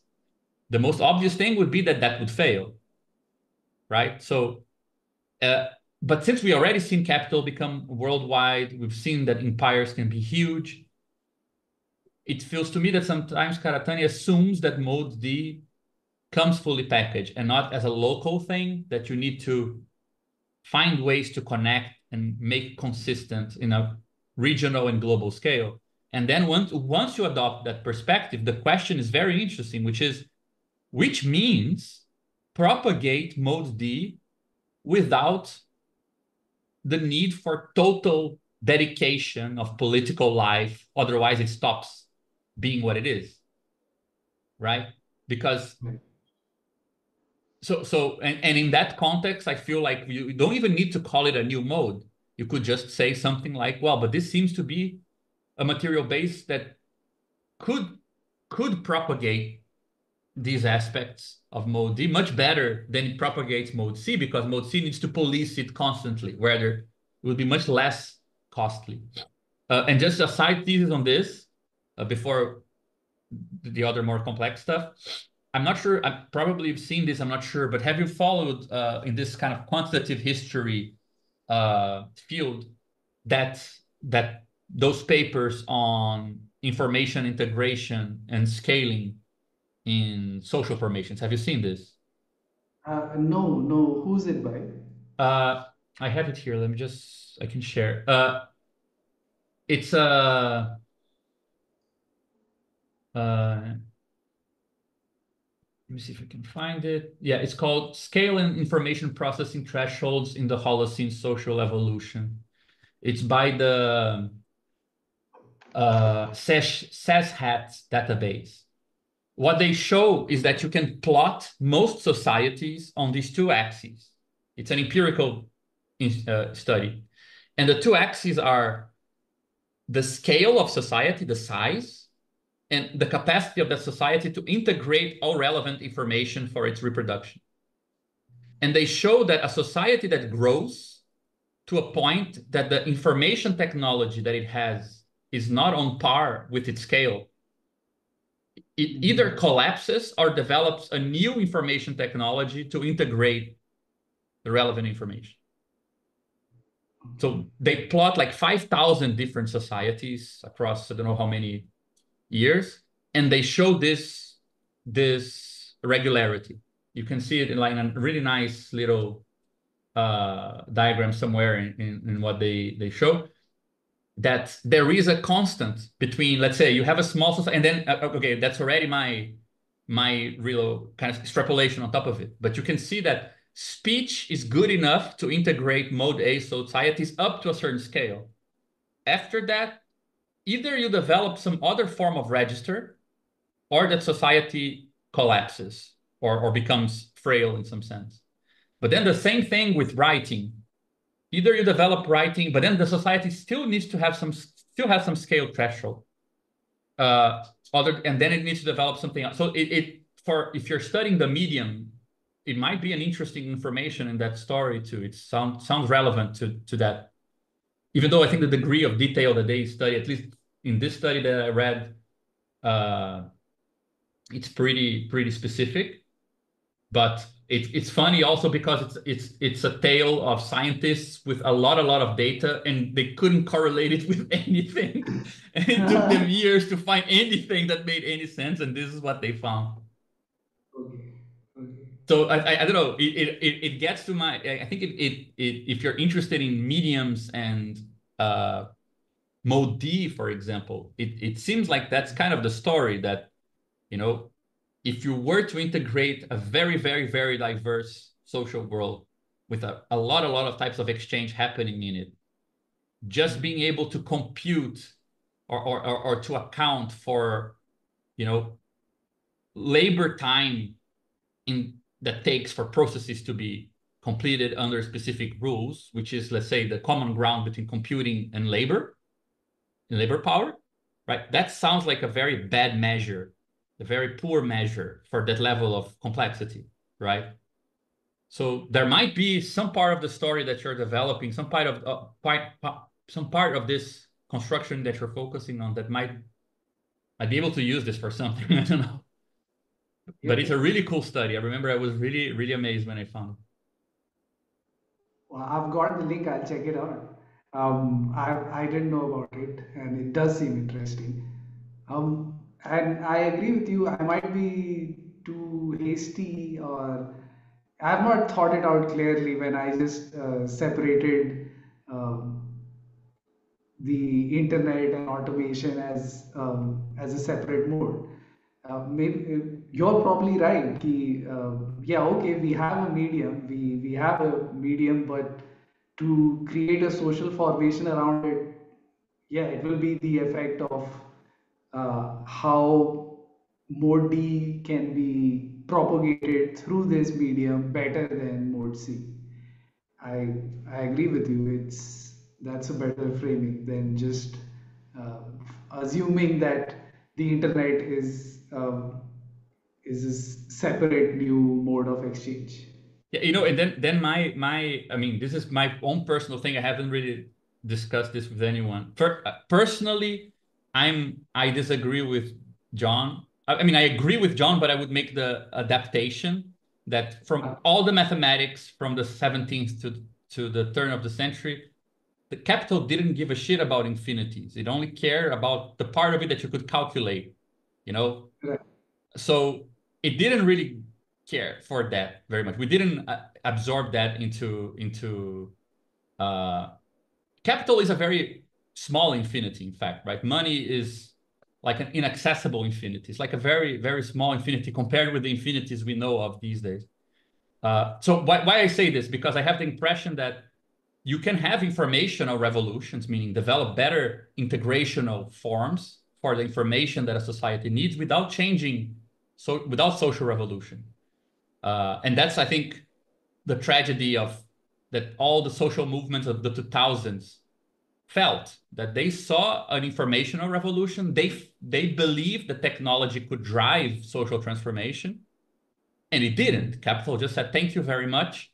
Now I can integrate the work time of somebody in China with somebody in Venezuela and know exactly how to coordinate them in real time, and let's just go on, right? That Yes. and my why do I say this? Because uh, I think Karatani's kind of intuition behind Modi is that it is driven by ideas. It is driven by like the whole block thing about the not yet. Uh, Right. Everything ultimately has to do with, people that are organized around something, some idea that is not generalizable, right? And I think the medium for that is closer to theater than to anything else. I think it's just pure social relations. I think that's just, you know, the form that people do things. I don't think, and that's also something that I sometimes find very complex with over focus on technology, which is it's also meant to substitute like the idea that people can associate with one another in inventive ways. You're meant to vicariously associate, but you don't need to associate. And uh, I think that there is something to that is very uh, underappreciated in politics, because that's where organization and the shape of organizations come in, you know. Uh, Right. but yeah, it's just that's my side of the rant. Uh, just No, ranting. no, it makes sense. I mean, I am not politically involved, so I can't say much about that. But I get your point. When you say pure social relation, like pure performance, that's how uh, when you compared it to theater and like pure performance develops these ideas. Yeah. Yeah, I don't know. There's something to that I find. And and just to tell you two things, man. Like I'm not sure if anyone also wants to jump in, but the first thing is you really need to think about publishing. You wrote a book. You know that, right? You're aware of this, that you wrote a book. Yeah, I think. It's very readable. It's ridiculously informing. There is no literature about these things anywhere. I hope you know you did something very valuable, and you owe it to everyone to do something with it. Like just think about it if we can help you in any way. Because I mean, I don't think anyone here has that many contacts in to publish things, but it's just I think you should know that because it No, doesn't thank read like hey, I'm just transmitting these things here, this information. It reads like a really thought through thing. So there, Wow, thank you for saying that.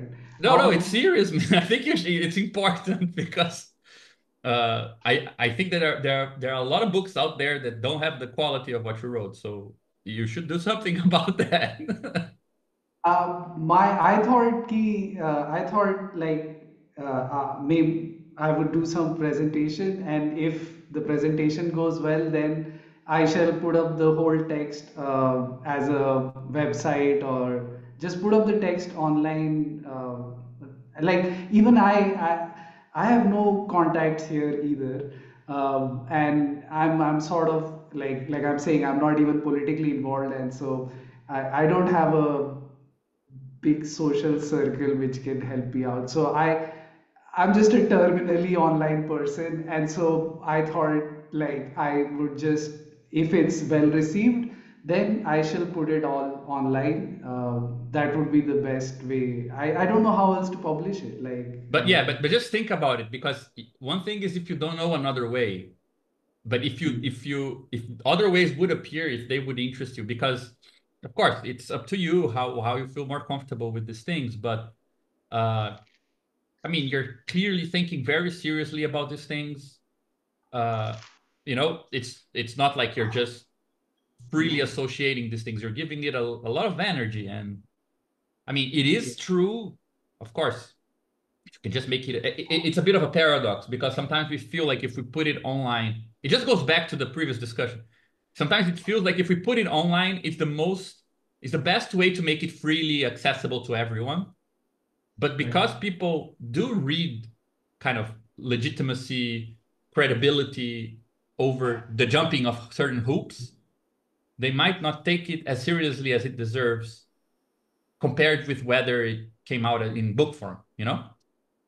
That's my fear. That's my fear. Yeah. So if just think about it, because uh, we have a friend who's not here, Reza Naderi, and he's been in good contact with I think an English publisher. I mean, of course, I can't promise anything, but I doubt that if you send this as a manuscript, that they won't be very interested or something like this.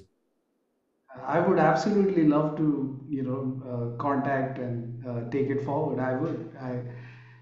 Yeah, Yeah. I'm gonna poke him and just I mean I'm not he's been away for a while, but I'll just poke him and send it to him. He's studying Karatani. He would be I'm sure he'll be like really happy to talk to you. Maybe he can like triangulate some contact or something like this. Reza is the Badeu scholar, right? Yeah, exactly. Yeah, he had a Karatani study group until recently in Canada. Oh, okay. Yeah, so I mean he'll I'm sure he'll be very excited. And uh and also, the other thing, I mean, totally separated from this, just something I wanted to ask you before. Also, I mean, we've been here for long, but I got the sense from your effort of formalization, which I think it's good on both accounts. It's good for what it manages to do, but it's also good because it clarifies points that it shows more clearly that some things are not that obvious as they sound when Karatani is just writing them kind of cursively. Like some things do seem a bit more like, okay, how would this, is this as coherent as other parts of what he's proposing?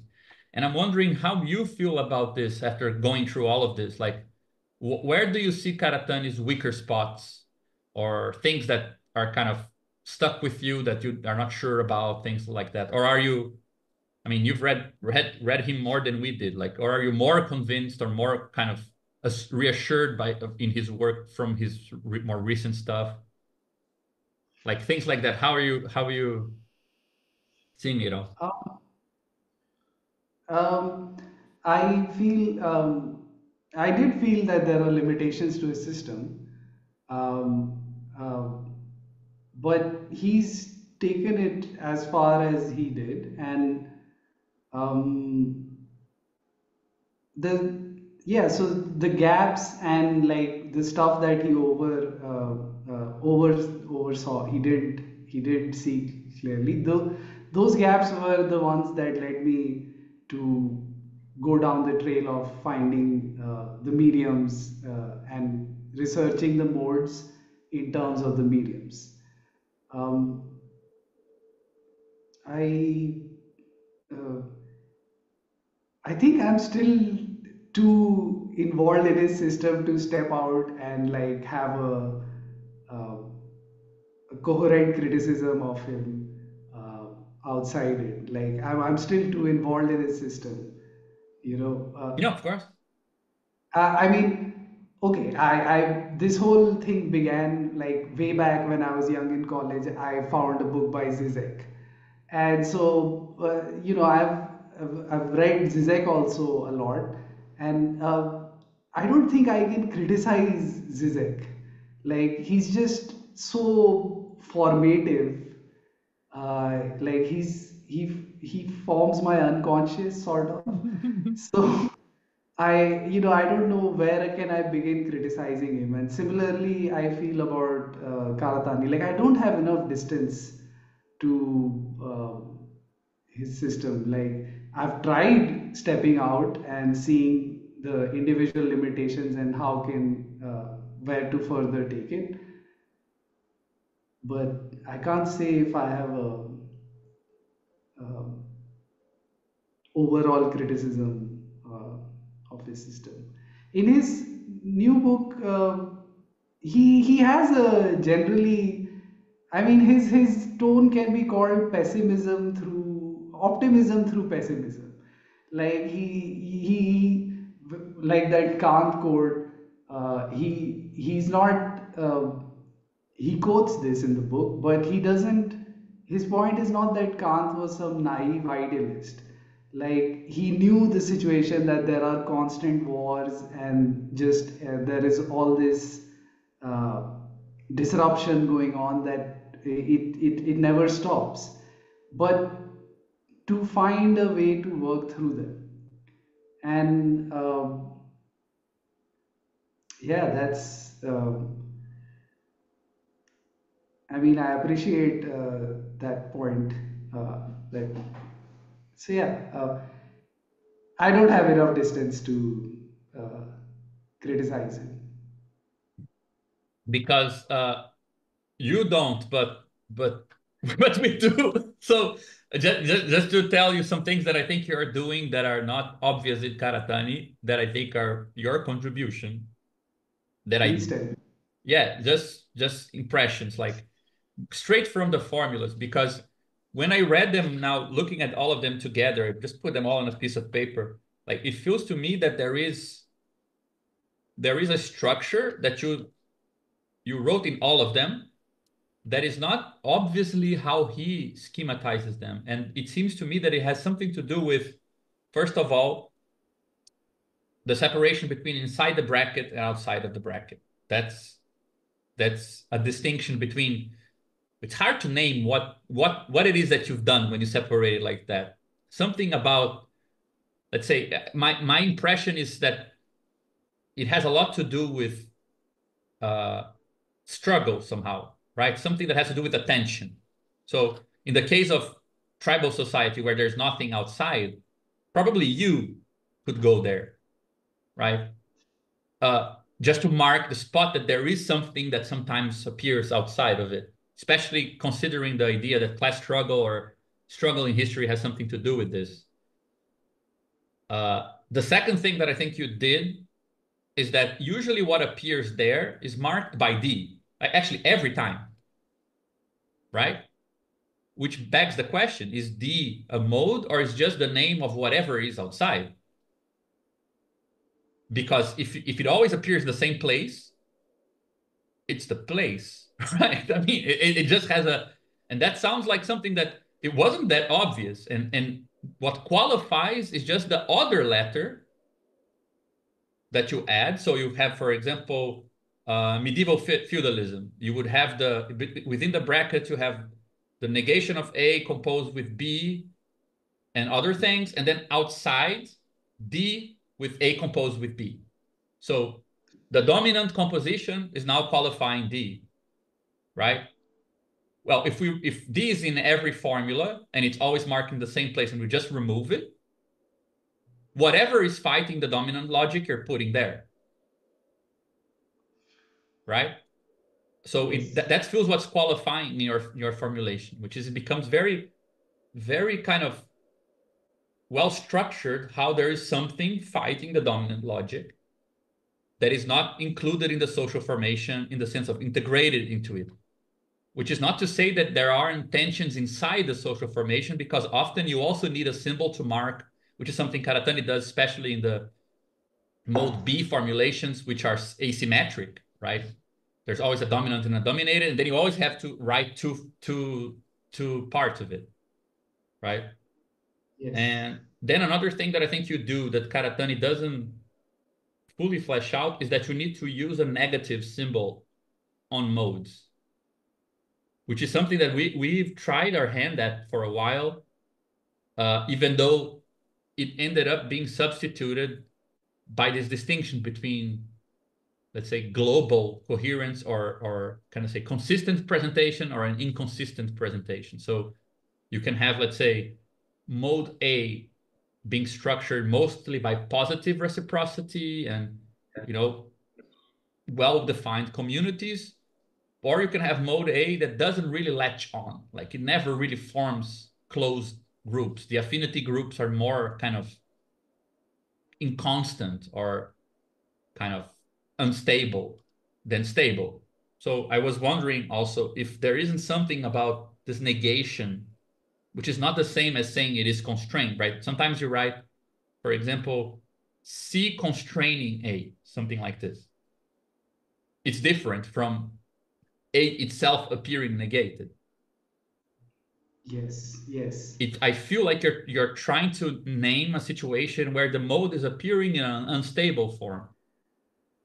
But we don't yes, have a name in Karatani for what instability of a mode means, right? And that seems to me at least to connect back to that idea we had about local, regional, and global coherence, right? So I might be able to tell who my friends are only based on my football team, the music I like, but I don't can't use my family name or the city I live to know who's my enemy and my friend in the regional scale. So it gets yes, all messed up, right? yes, So yes, so I feel like you were required you felt required to use this idea many times. So it's yes, clear that it is an important part of the formalization, you know? yes. So that's again, I feel like that's you advancing on Karatani. Like it becomes clearer in your terms than on his. Uh, Okay. So should I respond? yes, Uh, please. Okay, so the 3 points. The second point about the place outside the social formation, which is usually occupied by D, I just I fully agree with you. Maybe yes, the stress is more on the place than the thing that is there. The but it's usually D. In tribal formation, this was your point number one. In tribal formation, there's no place outside, so that is probably you. That is the historical truth. Like when there were these settled tribal societies, well, people could just leave. Even when these Asiatic empires came up, uh, they were still not so vast in expanse. We're talking mostly of the Near East, Mesopotamia and Sumer and all that. And even in that time, there were all these, like if people were overworked or something, they just ran away. So that you, as nomadic, primal nomadic band sort of existed, it existed even when B was dominant, and when obviously even before when tribal societies were there, U was an actual option. Like there was a vast world out there to get lost in outside these social formations, and people regularly took recourse to that. I mean, this is the idea that James Scott has developed, right? In terms of Zomia, the the Indian subcontinent has this portion where it's a very hilly area, and all these tribes have forever, because of various migration shifts, because of incoming people, uh, people have kept moving into the hilly areas where they could be outside the state formation, or even well, not tribal formation, but yeah, you existed as an actual option even up till B became dominant. So definitely you was there. Um, Also on this, just something that I think Brazilian anthropology has helped a lot. You know, Brazilians. There is a Brazilian anthropologist who is said to be the big heir of Levi Strauss. Levi Strauss called Eduardo Silveira de Castro, and he focused on Amerindian society, so South American society, and the whole debate that he has with Levi Strauss is that there is a difference between what we could call, and we've been trying to develop as stable mode A societies and unstable ones, where kinship, the elementary structures of kinship never developed because they integrated with hunter gatherer modes of sociality, which are more you than A in, correct. to some point in a different way. So A never manages to establish properly. So there is like good anthropological contemporary evidence that you could the same thing that happens with feudalism for mode B. You have a phenomenon like that for tribal societies where even A doesn't really fully latch on and kinship structures develop. They remain like an unstable relation of gift giving where you don't trust the people you give gifts to, which is really weird. And you form societies based on this.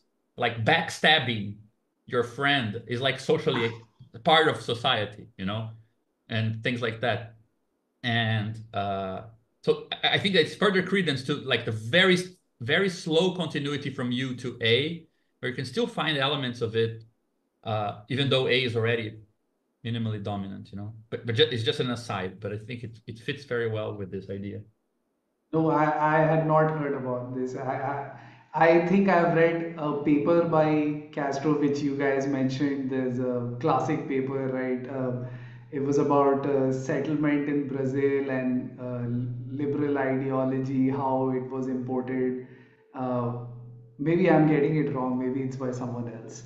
But there was a paper you guys talked about by Castro or someone. Yeah, we did. But yeah, no, I think you're mentioning another one about the Oh. broad ideas out of place, which is on the importation of liberal ideas to Brazil. Yeah, That's the one. That's yeah. the one.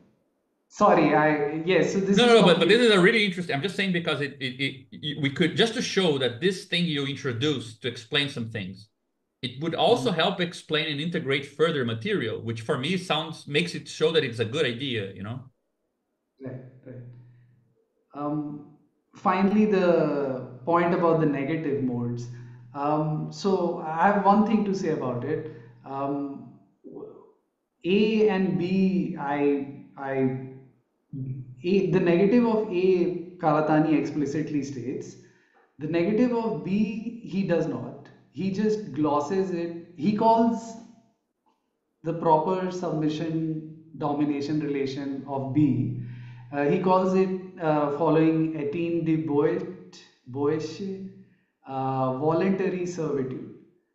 And so he just glosses slavery as involuntary servitude.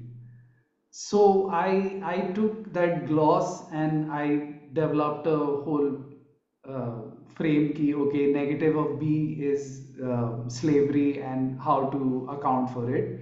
Uh, was and D is, phenomenologically speaking, it's always negative in the sense ki it's not, um, it's never a dominant thing.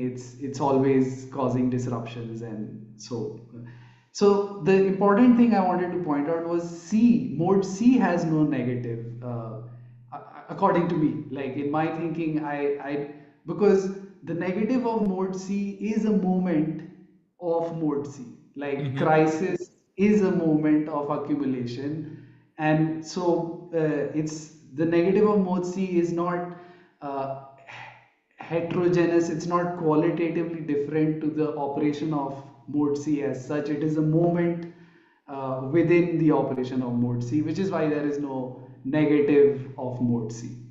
But I It's mean, I would, if that's the case, because this was my doubt about your use of negation, because uh, I mean, one thing we tried some time ago was just saying that war is a negative of community, revolution is a negation of state, and crisis is the right. negation of capital. But in all those three, the three negatives are just the continuation of the positive. There are moments in the three cases. War is not the negation in a profound qualitative sense of mode A, right? And I think that those are two axes that I don't know what you think, but I think that those are two axes of they don't substitute each other. They describe different things. One is the level of stability or coherence, local, regional, global. The other is the positive negative version. So you can have global crisis or local crisis. You can have global revolution and local revolution, and you can have global war and local war. They would be in the quadrant of negative and just moving the level of stability or instability, right? They don't seem to substitute each other because you can have well established positive relations of community with no war, but they are only functioning at local level in a kind of pulverized sense. And you can have a very well structured global war that is globally coherent. The final of the World Cup, I don't know, something like this, right? Like clearly the world is divided into two communities at that moment. Uh, Yeah. so the two axes seem relevant. Uh, for example, maybe it's also relevant because you can then distribute this geographically the way that, I mean, I personally wouldn't say that slavery is the negative of mode B because that seems very much, I mean, the same way that you can uh, kind of capture things and redistribute, and those are material things, you can do that to people, right? Yes. Uh, and I mean, I read in your book the whole discussion that Karatani makes about third world. Even I was very curious about the idea that he at some point says that France could be included in the third world, which is really curious. Uh, but it does feel like he has like that account of colonialism, slavery, and so on is not that integral to the immediate description. It sounds as if it's just something that happens in one place versus another place. Uh, Right. so I don't know. There's something to that too. Yeah. Yeah, I don't know how to respond to that. The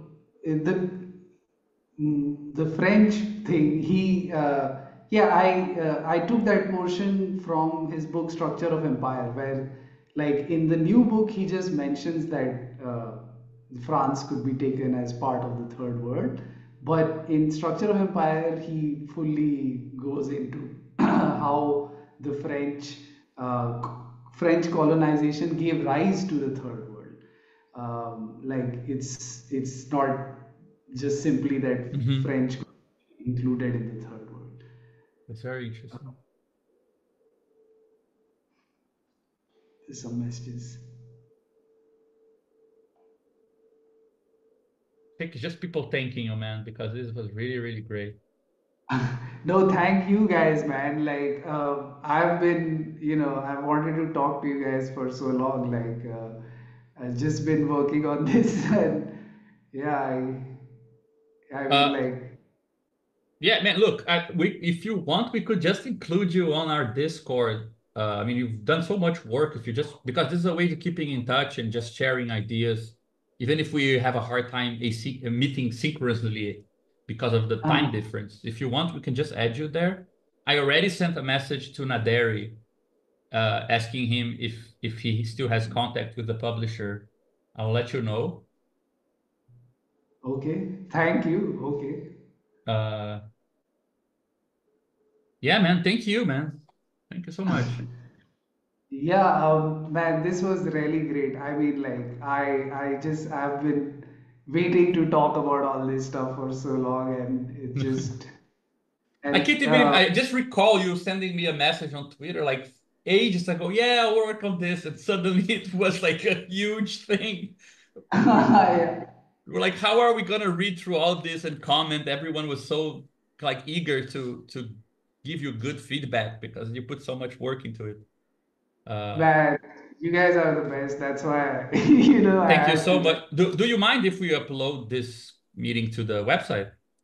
Absolutely not. I mean, Okay. if you think it's up, it's worth it. No, Absolutely, of yeah. course, of course. Thank you, man. All right, so I will. The Discord option seems fine. I would. It would be a better way to stay Yeah, in communication.